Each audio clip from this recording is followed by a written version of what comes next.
This happened 2 years ago. My name is James, and my girlfriend at the time was Susie. Susie and I got into an argument about a girl who was just texting me about the edibles. The girl just wanted to know who had edibles and the prices on them. I remember I used the bathroom, and after I came back to the living room, I saw Susie on my phone and she looked angry. She started asking questions about the girl.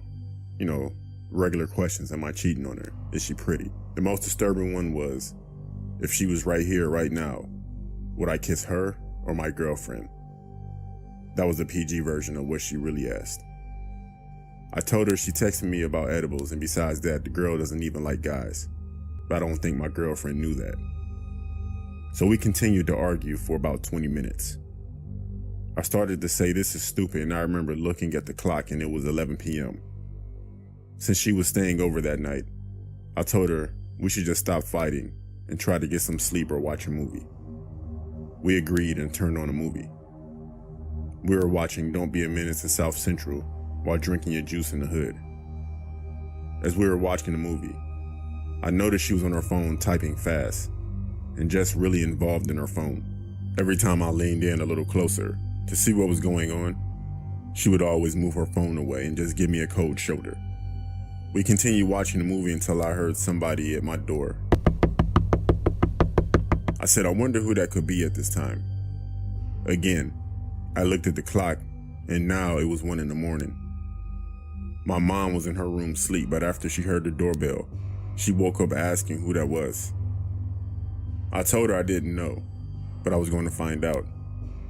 So as I started going to the door, I heard whispering from my girlfriend, like she was on a phone or something. I didn't really pay attention to it, so I finally got to the door and I looked through the peephole. I was met with some tall dude, wearing mostly all black. I talked to him through the door, and I asked him, what do you want? He replies with, I'm just here to drop off a package. Sorry I'm late. And I was thinking, who delivers a package at 1 a.m? So I told him to leave, and he could come back some other time to deliver the package. He said no, in a deep, commanding voice. Just in that moment, my ex-girlfriend Susie comes walking towards me with a grin on her face. She says to me, so you're really not going to tell me who that girl was texting you? I explained that she wasn't anybody, and I didn't know her like that. And this is the wrong time to be asking me a question like that when there's somebody at the door I didn't know. Till this day, what she said still gives me the chills, just thinking about it. She said, the guy at the door, he's here to get rid of you. At first, I gave out a nervous laugh and said, that's not funny. She said, yeah, it is. Well, at least for me it is. As this was going on, the guy at the door kept messing with the door handle, trying to get in. So I was leaning up against the door, preventing him to come in. As I looked behind me, Susie was gone.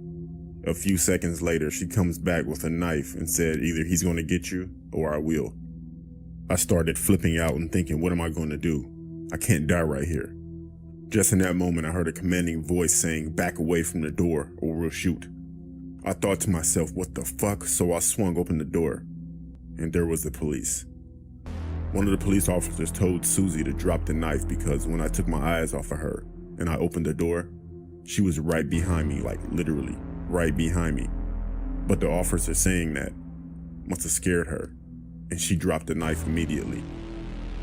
Apparently, while all this was going on, my mom called the cops and explained the situation the best she could.